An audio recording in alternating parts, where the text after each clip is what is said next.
श्रीमन्नारायण लक्ष्मी नारायण श्रीमन्नारायण नारायण नारायण श्रीमन्नारायण नारायण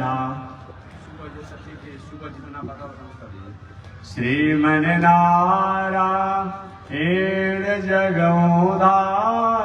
जगोदारायण श्रीमन्नारायण जगोदारा लक्ष्मी नारायण नारायण नारायण लक्ष्मी नारायण नारायण नारायण आग लगे आकाश में बरसन लगे अंगारो आग लगी आकाश में बरसन लगे संत नहीं होते जग में तो जल मरता संसार संत नहीं होते जग में तो जल मरता संसार श्रीमन्नारायण नारायण नारायण श्रीमन्नारायण नारायण नारायण लक्ष्मी नारायण नारायण नारायण लक्ष्मी नारायण नारायण नारायण तनी देखी रघुनाथ जी हमारी ओरिया तनी देखी रघुनाथ जी हमारी ओरिया तनी ताकी रघुनाथ जी हमारी ओरिया तनी ताकी रघुनाथ जी हमारी बगसर में आके रवा तड़का के मरने बगसर में आके रवा तड़का के मर गौतम नारी अहिल्या के तरने गौतम नारी अहिल्या के तर जन देखी रघुनाथ जी हमारे ओरिया तने देखी रघुनाथ जी हमारे ओरिया तने ताकी रघुनाथ जी हमारे ओरिया तने ताकी रघुनाथ जी हमारे बोले श्री लक्ष्मी नारायण भगवान की भाष्यकार भगवान रामानुजाचार्य स्वामी जी महाराज की श्री प्रतिवाद वेंकटाचार्य स्वामी जी महाराज की अनंताचार्य गादी स्वामी जी महाराज की परमाचार्य रामकृष्णाचार्य स्वामी जी महाराज की विश्वमन जगदाचार्य श्री तिरन्नी स्वामी जी महाराज की पावन धाम की पावन ठाव की पावन स्थल की पावन महामहोत्सव की जय जय श्री सीताराम जय जय श्री राधे श्याम जय जय श्री श्रीमन्नारायण जय जय श्री भाष्यकार जय जय श्री रामानुजाचार्य। नारायण बाबू अभी जैसा है वैसा रहने दीजिए जेंटर पे रहने दीजिए जेंटर पे रहने दीजिए लाइन छोड़िए हाँ न तो आगे पीछे जेंटर बंद मत कीजिए बताइए जेंटर बंद मत करो बंद क्या करा रहे जेंटर चलने दीजिए फिर लाइन कट जाएगा जेंटर चलने दीजिए अभी कई घंटे चलने दीजिए फिर बीच में कट जाएगा कथा में का जी जेंटर मत बंद करें बताइए अनंताचार्य कृपया वेदांत द्वयपारगम रामकृष्णांग्रिशर्वक विश्वक्षेण मुनिं भजे काषायं यज्ञसूत्रं शुचिवपुषि तथा चोर्ध्वपुण्ड्रं च वाले यस्यास्ते दक्षहस्ते कलिकुमति गिरीन्द्रेन्द्र वज्रं त्रिदण्डं संसाराग्नि प्रशान्त्यै मृतजलममलं दारुपात्रं पवित्रं श्रीविश्वक्सेन सूर्यः पदकमलयुग श्रेयसे संश्रयामि लक्ष्मीनाथ समारंभा नाथयामुनमध्यमा अस्मदाचार्य पर्यन्ता वन्दे गुरो परम्परा नारायणाय विद्महे वासुदेवाय धीमहि तन्नो विष्णु प्रचोदयात् महालक्ष्म्यै च विद्महे विष्णु पत्न्यै च धीमहि तन्नो लक्ष्मी प्रचोदयात् तन्नो लक्ष्मी प्रचोदयात्। परमाराध्य श्री लक्ष्मी नारायण भगवान नित्य वंदनीय पूज्य गुरुदेव श्री त्रिदंडी स्वामी जी महाराज के जुगल चरणों में कोटिशः नमन। भगवत भागवत आचार्य कैंकर्य पारायण महानुभाव मोक्षदापुरी काशी वाराणसी उत्तर प्रदेश की पावन भूमि से चलकर आए हुए श्री लक्ष्मी नृसिंह मंदिर ज्वराज उत्तराधिकारी स्वामी जी जगत गुरु रामानुजाचार्य श्री मुक्तिनाथ जी द्वारा आप कथा श्रवण कर रहे थे। ठीक उनके बाद हरिद्वार की पावन भूमि से चलकर आए हुए श्री माया मधुसूदन मंदिर पीठाधीश्वर जगत गुरु रामानुजाचार्य स्वामी बैकुंठनाथ जी महाराज ने अल्प समय में निवेदन किए। पावन भूमि पर पावन कथा को मैं निवेदन पिछले दिन में किया था। उन पावन कथा प्रसंग अंतर्गत मैंने निवेदन किया था। मानव जीवन में कथा की आवश्यकता उपयोगिता क्या है? जब तक किसी की उपयोगिता को हम नहीं समझते हैं, वह वस्तु चाहे कितनी भी कीमती क्यों न हो, मूल्यवान क्यों न हो, उसके प्रति हमारी रुझान नहीं होती है।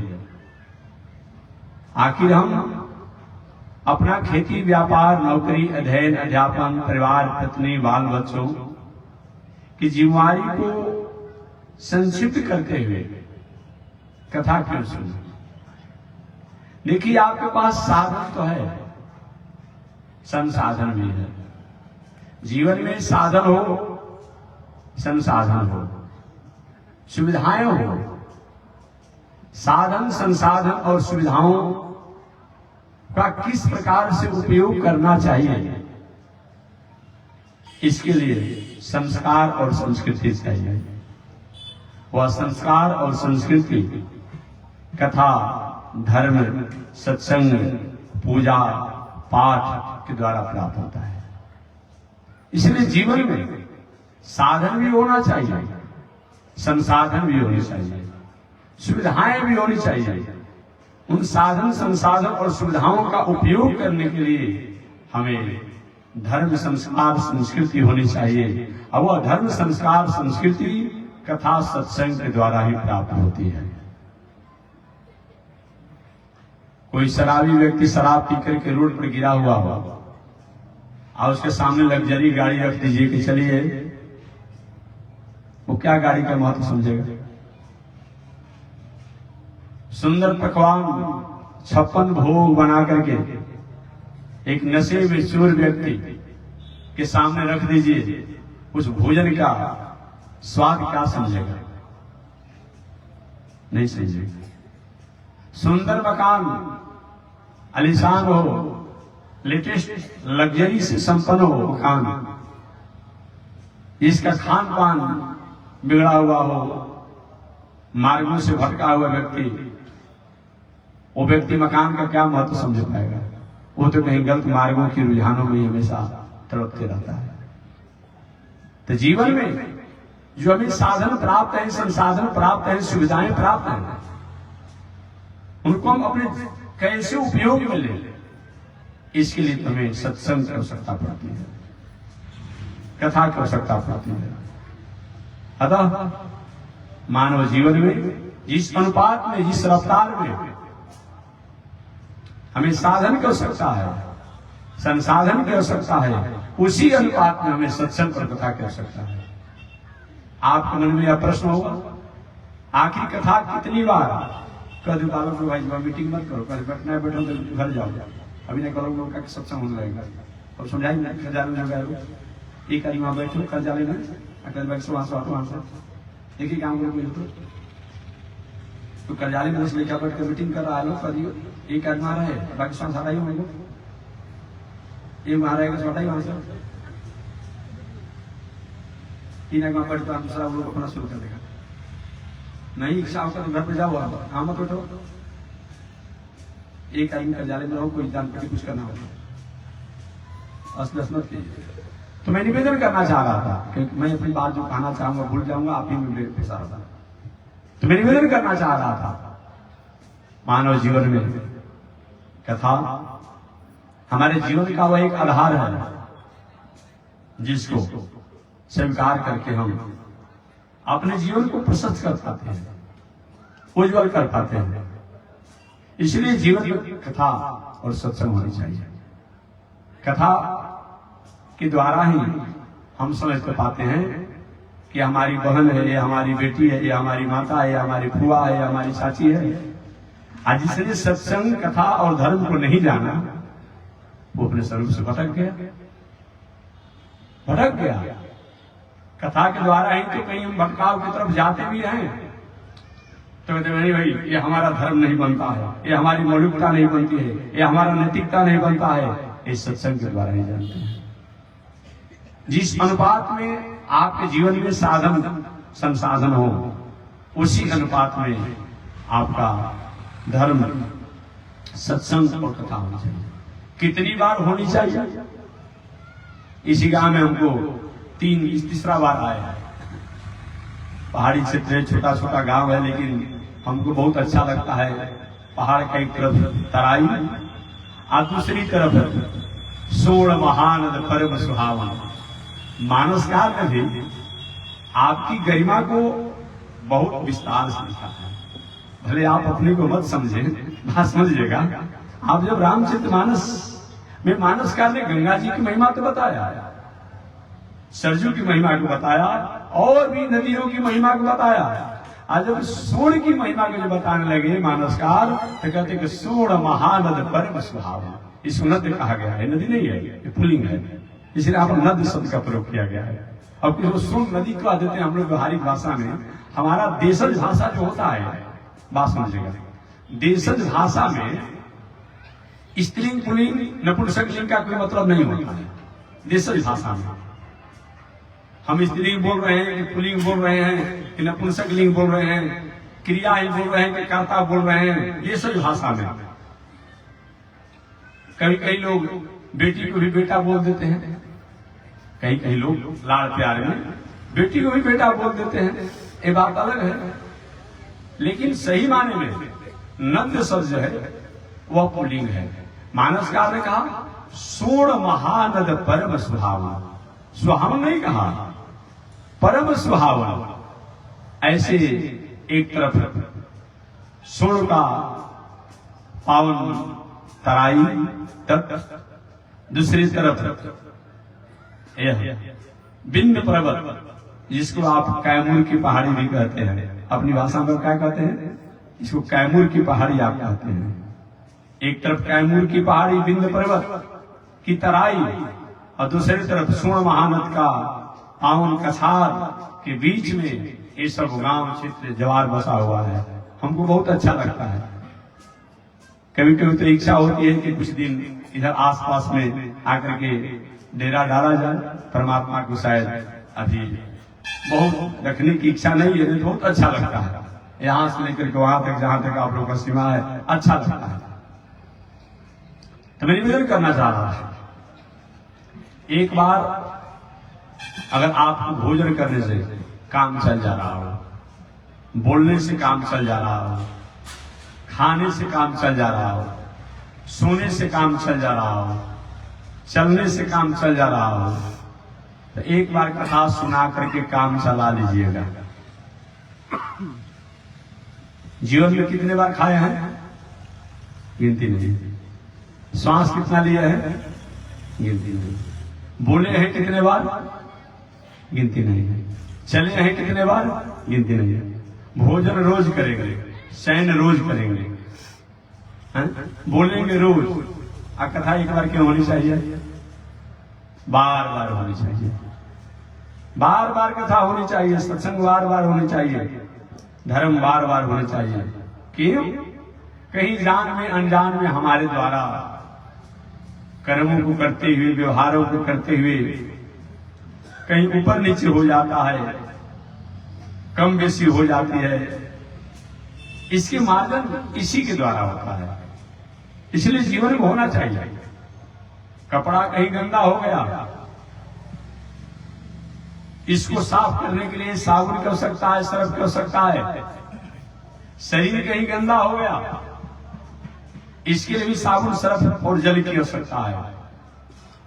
हमारा दिल, दिमाग, मन, बुद्धि, संगत, सहवास, ये भी कहीं किसी कारण से गंदा हो गया है, इसके लिए तो सत्संग और कथा की आवश्यकता है, धर्म की आवश्यकता है।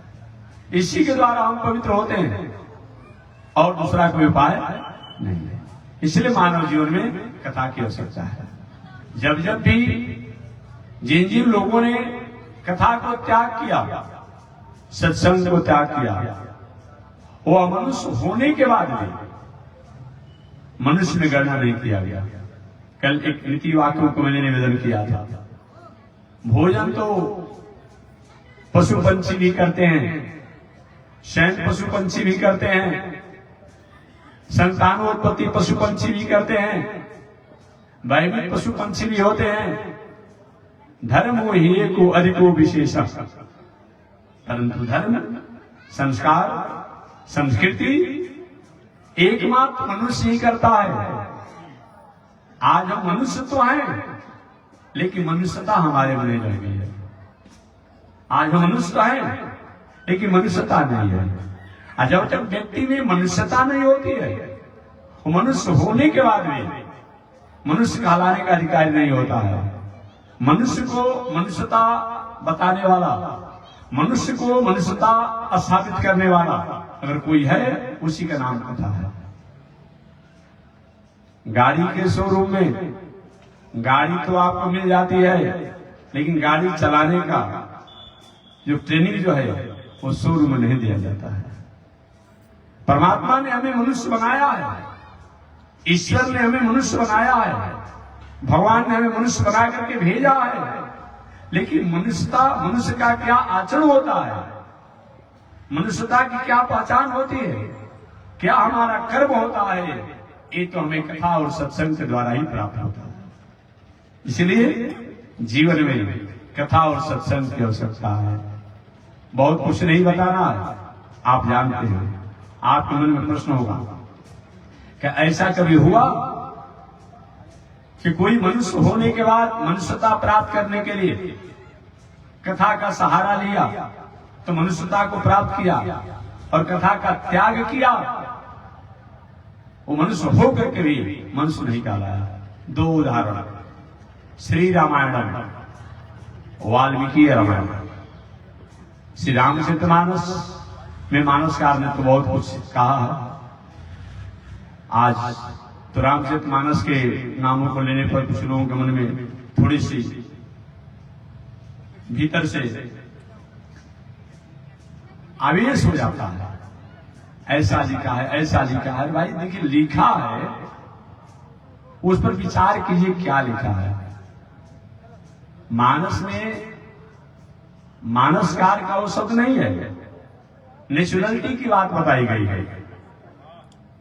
जैसे किसी ने कहा कि हमको खट्टा अच्छा लगता है, अब किसी व्यक्ति ने अपने लिख दिया कि भाई अमुक व्यक्ति को खट्टा अच्छा लगता है, उन्होंने कहा है, तो लिखने वाले का दोष है। किसी ने कहा हमको तीता अच्छा लगता है, तो लिखने वाले का अमुक व्यक्ति को तीता अच्छा लगता है। किसी ने कहा हमको मीठा अच्छा लगता है, कि हमको व्यक्ति को मीठा अच्छा लगता है। तो जो जिसका नेचुरलिटी है, उस नेचुरलिटी को उसमें बताया गया है। किसी के प्रति कोई विद्वेष की भावना नहीं है, याद रखिएगा, किसी के प्रति। शब्दों के द्वारा हमारा भारतीय दर्शन जो होता है, याद रखिए जाए, भारतीय दर्शन जो होता है, ये भारतीय दर्शन केवल शब्दों द्वारा अर्थ नहीं किया जाता है।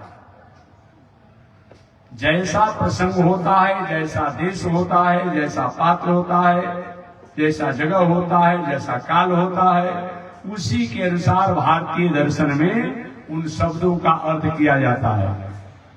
अंग्रेजी में अब काऊ माने गाय, तब हमेशा काऊ माने गाय ही होगा। तो फैलो माने भैंस, तो भैंस से होगा। एस माने गधा, तो गधा ही होगा। लेकिन हमारे भारतीय दर्शन में शब्द के अनुसार केवल अर्थ नहीं होता है, जैसा प्रकरण होता है उसके अनुसार उस शब्द का अर्थ किया जाता है।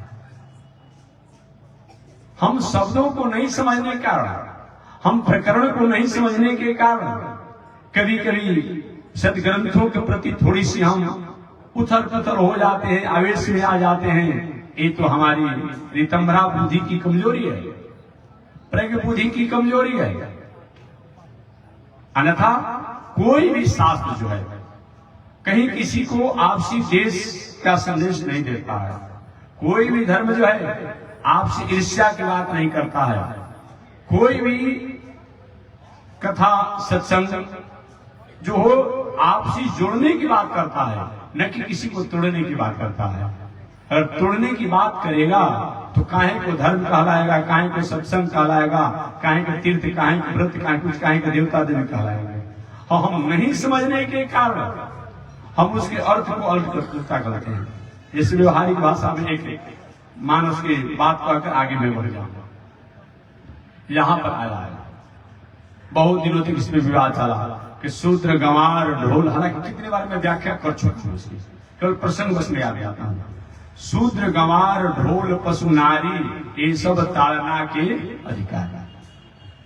अब यहां पर ताड़ना माने पीटना शब्द का हुआ है। क्या है? इन्हें आप करते हैं। सबसे पहले तो ये आपको जानना चाहिए, लोग कहते हैं महाराज शूद्र क्यों लिखा गया? अरे भाई, उस जैसे अभी आज की परिवेश में किसी का आपने अल्पसंख्यक बना दिया, अनुसूचित कर दिया, अतिसूचित कर दिया, ओबीसी आपने कर दिया, करते हैं ना। तो उस समय के काल में लोगों को स्थापित करने के लिए, परिचय देने के लिए इन शब्दों का प्रयोग किया गया। आज इन शब्दों द्वारा किसी प्रकार आपको आक्षेप नहीं हो रहा है, आपको आक्षेप नहीं हो रहा है। तो उस समय के वह शब्द थे। बाकी शब्दों द्वारा किसी को कोई दुख पहुंचाने की बात नहीं। यहाँ शूद्र का मतलब होता क्या है? जो व्यक्ति अपने मार्गों से, आचरण से, कर्म से, स्वभाव से कहीं किसी कारण वंचित हो चुका हो, भटक चुका हो, विचलित हो चुका हो, वैसे को शूद्र कहा जाता है। किसी जाति की बात यहाँ पर नहीं आती है, किसी जाति को अपमान करने की बात नहीं आती है। भाई, मार्ग से भटकने वाले तो ब्राह्मण भी भटक सकते हैं, क्षत्रिय भी भटक सकते हैं, वैश्य भी भटक सकते हैं, जो भी होता है। अरे संत महात्मा भी कभी भटक जाते हैं। तो शूद्र का मतलब ये होता है जो अपने मार्गों से भटका है, अपने आचरण से भटका है, अपने स्वरूप से भटका है, अपने संस्कृति से भटका है, अपने स्वभाव से भटका है, अपने उठन बैठन से भटका है, अपने रहन सहन से भटका है, उसी को शूद्र कहा जाता है। याद रखिएगा, आपने एक जाति के अर्थ में बांट दिया और बांध लिया और निर्णय कर दिया। ये बात तो भाई आपकी बुद्धि की बलिहारी है, और क्या कहा जाएगा? उनको शूद्र कहा जाता है। तो शूद्र, गंवार किसे कहा जाता है? जानता कुछ नहीं हो, हर बातों की अपनी स्थापना करना चाहता हो, अपनी बातों को स्थापित करना चाहता हो, वो गंवार है। माने अनभिज्ञता की पराकाष्ठा पर हो, लेकिन अपनी जैसा ज्ञानी किसी को मानता ही नहीं हो, वो क्या है? गंवार है। शूद्र, गंवार। ढोल, ढोल तो आप जानते हैं, चाहे तबला हो, नाल हो, ढोलक हो, ये ढोल कहा जाता है। शूद्र, गंवार, ढोल, पशु माने पशुमान आप जानते ही हैं, नारी माने नारी आप जानते ही हैं। अब बताइए इन पांचों के साथ ताड़ना शब्द का प्रयोग हुआ है, एक के साथ नहीं हुआ है, पांचों के साथ ताड़ना का प्रयोग हुआ है। और ताड़ना माने आपने पीटना अर्थ कर दिया, इसीलिए ज्यादा चल रहा है कि पीटना आपने अर्थ कर दिया। मैं निवेदन करना चाहूंगा, कभी कभी आप आपस में भाषा में बात करते हैं, मैं आपको ताड़ गया, ताड़ गया माने पहचान गया, जान गया। ताड़ गया माने पहचान गया, जान गया, ये ताड़ना होता है। तो यहाँ पर एक एक शब्दों के साथ अलग अलग अर्थ होगा। जहाँ शूद्र शब्द आया है, जो अपने मार्ग से, कर्म से, रहन से, उठन से, बैठन से, खान से, पान से जो भटक गया है, ऐसा व्यक्ति भी त्याग के योग्य नहीं है, त्याग के योग्य नहीं है। यहाँ शूद्र के साथ ताड़ना जो है सत प्रेरणा, सद ज्ञान, सद शिक्षा, सद संस्कार का अधिकारी है। शूद्र भी त्यागने के योग्य नहीं है। यहाँ ताड़ना जो है सद संस्कार का सूचक है, सत शिक्षा का सूचक है, सत प्रेरणा का सूचक है, सतपथ का सूचक है, न कि पिटने का सूचक है। लेकिन आपने उल्टा अर्थ कर दिया। शूद्र गंवार, गंवार के साथ भी ताड़ना शब्द का प्रयोग किया गया है। यहाँ गंवार के साथ जो ताड़ना है, यहाँ होगा यथार्थ। यहाँ गंवार जो ताड़ना का अधिकारी है, अर्थात यथार्थ तत्व को जानने का अधिकारी है, जनाने का अधिकारी है, कुछ छोड़ने का अधिकार नहीं है। शूद्र गंवार, ढोल, ढोल के साथ भी ताड़ना का प्रयोग किया गया है। यहाँ ढोल के साथ जो ताड़ना है, यहाँ अनुभवी परिज्ञान, अर्थात सभी लोग ढोल के अधिकारी नहीं हैं। सभी लोग, अभी देखिए हम लोग तबला बजाने वाले, नाल बजाने वाले को बुला कर लाया जाता है, कुछ उसके बदला में दिया भी जाता है। और पिटने की बात आता तो गांव का सबसे बड़ा पहलवान हो तो बुला करके डंडा लेकर पिटवाने लगते, ये लिखा हुआ है। तो यहाँ परिज्ञान, अनुभव का अर्थ होता है। ढोल के साथ जो ताड़ना आया है, ये परिज्ञान और अनुभव का अधिकारी बताया गया है, सभी ढोल के अधिकारी नहीं है। तो शूद्र के साथ ताड़ना जो आया है, सद संस्कार, सद शिक्षा। गंवार के साथ जो ताड़ना शब्द का प्रयोग किया जाएगा, उसमें आया यथार्थ। और ढोल के साथ जो ताड़ना शब्द का प्रयोग होगा, उसमें होगा परिज्ञान, अनुभव। शूद्र, गंवार और ढोल। पशु के साथ जो ताड़ना शब्द का प्रयोग किया गया, तो यहाँ निरीक्षण है। पशु को स्वतंत्र छोड़ देंगे, कहीं भुला जाकर लेकर चला जाएगा, हमेशा देख रेख, निरीक्षण होना चाहिए। और नारी के साथ जो ताड़ना शब्द का प्रयोग हुआ है, वो है संरक्षण। नारी के साथ ताड़ना जो आया है, वो ताड़ना का अर्थ है संरक्षण, अर्थात नारी को स्वतंत्र मत छोड़ दीजिए, अन्यथा कहीं न कहीं चंचल होने की संभावना हो सकती है। आपने सुना होगा किसी स्त्री को, किसी कन्या को कहीं किसी से उपमा दिया जाता है, तो क्या कहा जाता है? ये बेटी सती है, ये नारी सती है। और किसी को तुलना किया जाता है, वस्तु है नहीं। किसी कहा जाए कि अमुक का मुख जो है चंद्रमा के समान है, तो चंद्रमा तो अलग है, लेकिन एक प्रतोख दिया जाता है, उपमा दिया जाता है। तो किसी स्त्री को सती से तुलना दिया जाता है, कन्या को सती से तुलना दिया जाता है।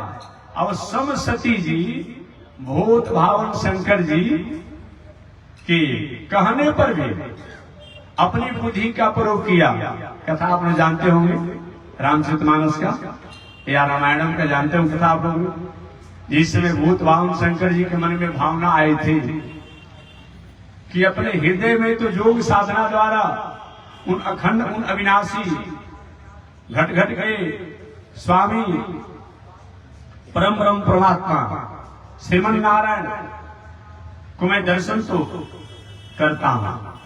वह श्रीमन नारायण कभी नरसिंह बन करके, कभी वामन बन करके, कभी राम बन करके, कभी कृष्ण बन करके, कभी हरि बन करके आते रहते हैं। वो भगवान श्रीमन नारायण रामावतार में आए हैं, उनका मैं दर्शन करना चाहता हूं। इसी आकांक्षा से, इसी इच्छा से बहुत बावन शंकर जी अपनी समाधि को छोड़ करके, देखिए साधना, तपस्या, त्याग, जो एकांत का चीज है, अकेले का चीज है, ये बताने का चीज नहीं है कि हम इतना जप करते हैं, इतना पूजा करते हैं, इतना पाठ करते हैं, लेकिन आज किसी का होड़ बचा हुआ है। नहीं होना चाहिए। नीतिकारों ने कहा है कि 9 चीज गोपनीय रखना चाहिए। उसमें सबसे प्रथम आयु, विद्या, जसो, बलम।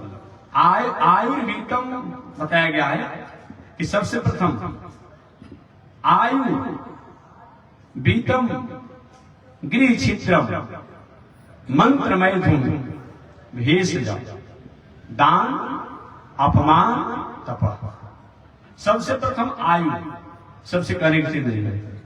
धन संपत्ति ये छिपाने का चीज है, जो जानता है जो जानता है। आयु वीतम, गृह छिद्रम, घर में किसी प्रकार का कोई दोष हो पारिवारिक, ये सब समाज से मत कहिए, अपने में समाधान कर लीजिए, मत कहिए। आयु वीतम, गृह छिद्रम, मंत्र भी अधिकारी को बताने का है, सबको बताने की आवश्यकता नहीं है। आयु वीतम, गृह छिद्रम, मंत्र मैथुन, भेषज। सब जानता है कि वैवाहिक मर्यादा होती है, विवाह शादी होता है सृष्टि के विस्तार के लिए, लेकिन इसकी प्रक्रियाओं को अभिव्यक्त करने का कोई औचित्य नहीं है, क्योंकि ये तो नहीं भी अभिव्यक्त करने पर सब जानता है कि वैवाहिक मर्यादा का रस्मी होता है सृष्टि और वंश का विस्तार। आयु वीतम, गृह छिद्रम, मंत्र मैथुन, भेषज। युक्ति, औषधि, ये भी सबको बताने का चीज नहीं है। दान भी बहुत बताने का चीज नहीं है। अपमान, आप बड़े आदमी हैं, कोई शरारती व्यक्ति ने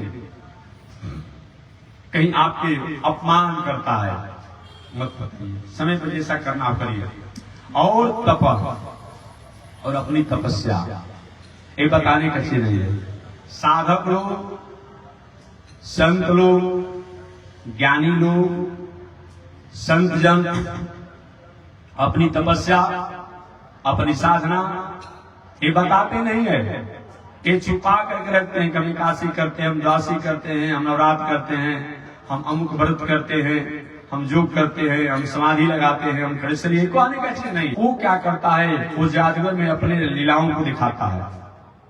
संत जादूगर नहीं होता है कि आप प्रचार कर रहे हैं कि हम अमुक करते हैं, अमुक। तो जादूगर दिखाता है, कहीं रबड़ से चिड़िया बना दिया, चिड़िया से रबड़ बना दिया, ये क्या मतलब होता है। कभी आपने देखा होगा 2 गो रस्सी बांध करके और कुटी गाड़ करके उसी पर चलता है, तो जादूगर दिखाता है कि एक पैर पर चलते हैं, सिर पर कलश लेकर चलता है। ये तपस्या, साधना, जो ये बताने का, कहने का चीज नहीं है। हमारे पूज्य गुरुदेव श्री त्रिदंडी स्वामी जी महाराज को कुछ लोग नाम सुने होंगे, कुछ लोग देखे भी होंगे। पूज्य गुरुदेव त्रिदंडी स्वामी जी महाराज आज तक कभी भी किसी मीडिया बंद हो, किसी अखबार, किसी प्रिंट, ऐसे समाज में कभी नहीं कहे कि हम इतना दिन की समाधि लगाते थे, ये योग करते थे, इतना जप करते थे, इतना ध्यान करते थे। हम नजदीक में रहने वाले लोग जान जाते थे तो बता दें, लेकिन आज करना कम है और कहना अधिक है, दिखाना अधिक है। जब हम ऐसा करते हैं तो हमारा ओज जो होता है, हमारा तेज जो होता है, वो कमजोर हो जाता है। इसलिए ये सब चीजों को छुपा करके रखना चाहिए। नीतिकारों ने, शास्त्रकारों ने कहा। भूत बावन शंकर जी ने सती जी से कहा,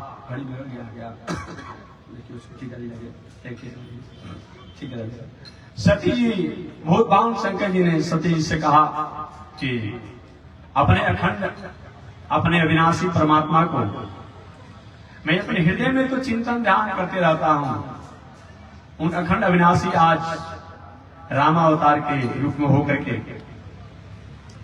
लीला कर रहे हैं, उनका दर्शन करूंगा। वही सती जी को लेकर के अगस्त ऋषि के आश्रम पर गए थे। लौट करके अगस्त ऋषि के आश्रम से जब आए, भगवान उस समय बिरही का रूप बना करके और लीला कर रहे थे। बहुत भाव शंकर जी ने प्रणाम किया, जय हो अखंड, जय हो अविनाशी, जय हो सहितानंद। सती जी महाराज किनको अखंड कह रहे हैं, किनको सहितानंद कह रहे हैं, किनको अविनाशी कह रहे हैं? यही न नारायण है जो सृष्टि के प्रारंभ में इन्हीं की सत्ता होती है। दुनिया में सृष्टि के प्रारंभ में अगर कोई होता है तो एकमात्र भगवान श्रीमन नारायण ही होते हैं, उनके अलावा दुनिया में कोई नहीं होता है। ओम दिव्यो देव एको नारायण न ब्रह्मा न शाला। एकमात्र दिव्य देव अगर कोई होता है वो नारायण होते हैं, न ब्रह्मा नहीं होते हैं, ने सारा। और ईशान कुंड के मालिक शंकर जी भी नहीं होते हैं। वही मेरे अखंड, मेरे अविनाशी हैं, वही मेरे सच्चिदानंद हैं। सती महाराज कैसे होगा, मैं परीक्षा लूंगा? परीक्षा? अरे देवी, ईश्वर परीक्षा का विषय नहीं होता है, संत परीक्षा के विषय नहीं होते हैं, शास्त्र परीक्षा के विषय नहीं होता है। सती जी नहीं माने, परीक्षा लेने लगी। अब परीक्षा लेने लगी, उसमें सती जी असफल हो गई। तो मैं इन प्रसंगों को निवेदन करना चाह रहा था कि सम सीता का वेश बनाकर सती जी ने राम जी का परीक्षा लेना चाहा। बोध भावन शंकर जी ने थोड़े समय के लिए सती जी को स्वतंत्र छोड़ दिया, तो सती जी भगवान ब्रह्म ईश्वर की परीक्षा लेने लगी। और परीक्षा में ऐसी परीक्षा ली, कोई ज्ञान, वैराग, तपस्या, साधना की बात कुछ नहीं चाहती थी भगवान श्री राम से। इसे ब्रह्म तत्व का प्रतिपादित हो जाता। तो सती जी की क्या, सीता जी का वेश बना करके राम जी की पत्नी बनने की परीक्षा लेने लगी। अब बताइए, कोई मतलब होता है? ये कोई औचित्य होता है? भगवान पहचान गए, सती जी को प्रणाम भी किया। माता जी, बाबा को अकेले छोड़ करके आप अकेले भिन्न में कहां घूम रही हो? बाबा कहाँ है? सती, अरे मैं सीता का वेश बनाई, हमको पहचान के सती रूप में। सती जी भयभीत हो गई। तो भूत भावन शंकर जी द्वारा थोड़े समय के लिए सती जी को स्वतंत्र छोड़ा गया। सती जी भटक गई। इसलिए जहां शूद्र, गंवार, ढोल, पशु, नारी के साथ जहां ताना शब्द आया है, वहां यह संरक्षण है। संरक्षण का मतलब माताएं, स्त्रियां कितनी भी विदुषी हो, पढ़ी लिखी हो, अच्छी मर्यादा में रहने वाली हो, माताओं का संरक्षण हमेशा किसी न किसी अभिभावक के अंतर्गत होना चाहिए। जब हमारी माताएं अविवाहिता अवस्था में, जिनका विवाह नहीं हुआ हो, अपने भाई, अपने चाचा, अपने पिता, अपने बाबा के संरक्षण में रह करके पढ़े लिखे और उज्जवल भविष्य को करें। जब माताएं, स्त्रियां विवाह कर ले, विवाह